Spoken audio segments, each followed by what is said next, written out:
So we got a Hofstra goalie Bobby Casey joining us now. Bobby, just first off, you were injured earlier on in the year. Where are you at now as you've come back here and had a chance to play a couple of games now? Yeah, I mean, unfortunately, 2 days before our first game, I took a shot off the hand and broke it, had to receive surgery on it. So, like I was telling you before, it could have been a lot worse, but I was able to get back on the field.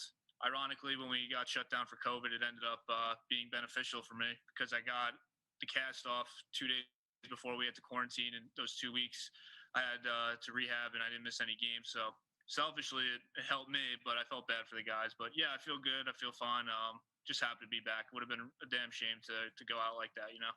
Yeah, I mean, on top of everything that everybody's gone through over the last year, what is like the enjoyment after being so close to being back on the field and having it taken away again? What's the enjoyment the last couple of games been like? Yeah, I mean, just to be honest, like coming back for my 5th year, you know, I didn't have to. I wanted to.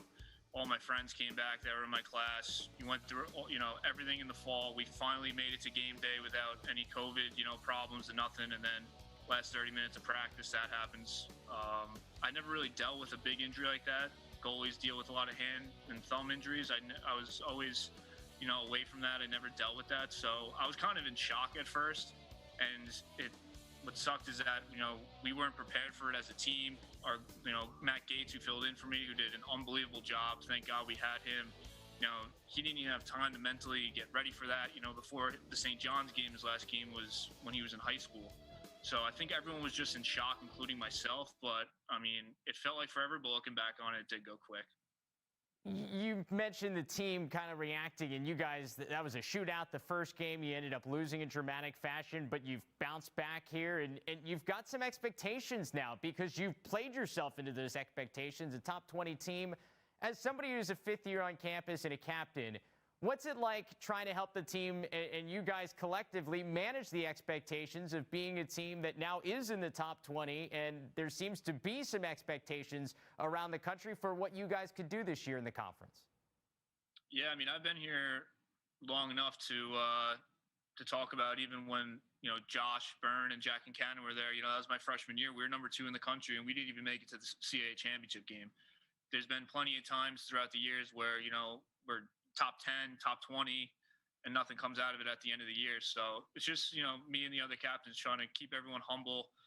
Coach Steve, honestly, has treated that Towson game like a loss this week because he says after we beat Fairfield, we treated it like a win, and then they came in and gave it to us. So this week, we're really just trying not to get cocky over that win. Obviously, it was a big win, but we have to play them again. But, you know, we have UMass again coming up. We know what they did to us at home, so it's a big game for us.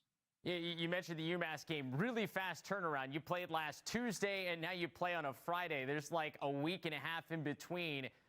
What is that like, knowing you get a team twice in that quick, short period of time?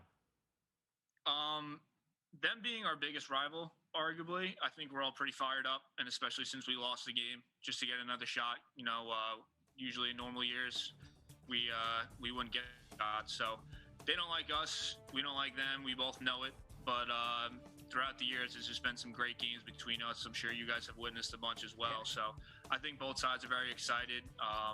A lot of the sophomores and obviously the freshmen, you know, they haven't dealt with this CAA gauntlet that we're in right now. You know, there's sophomores who were freshmen last year didn't get to experience it. So it's good for the younger kids. For us 5th year seniors who got it taken away from us, I think it's good that, you know, we get these games back. And like I said, it's 2 very good teams matching up, and it's going to be a good one. You mentioned your freshman, sophomore year. What's it like being the old guy now in the locker room and on campus? Goes quick, man. It really does. As cliche as it sounds. Yeah, I've been fortunate enough to be around so many great players, so many kids that, you know, are in the PLL now, played in the MLL, a lot of different coaches. But yeah, I mean, it really it goes quick. And I'm choking up even thinking about it, but I'm happy we got the opportunity. I was always coming back because I did redshirt 1 year, but to get the rest of my classmates like Ryan Tierney, Michael Altman, you know, some of those guys to come back and get some of our friends like Justin Linsky, Logan Denenza, Alex and Cannon to transfer in. It's been a special year, and like you said, we have expectations this year. We're a very good team, and we're excited for what's going to come at the end of the year. So you brought off Josh Byrne, and watching him play in his 2 years of Hofstra, it was some of my favorite CAA moments of the last 4 or 5 years. And now you have Ryan Tierney, who I think is probably one of the better shooters in the country. You're a guy in goal that has to go up against these guys at practice. Compare the two in terms of trying to stop Tierney or trying to stop Byrne. Yeah, I mean, I was the backup when Josh was here, so he really laid it into me.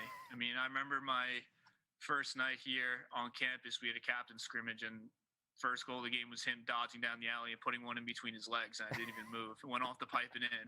And I knew Josh beforehand, so he was always giving it to me. But, you know, him and Ryan, they're a little bit different players, but definitely I could say are the top 2 best players I've ever played with. And thankfully, I've never been in net against them in a game.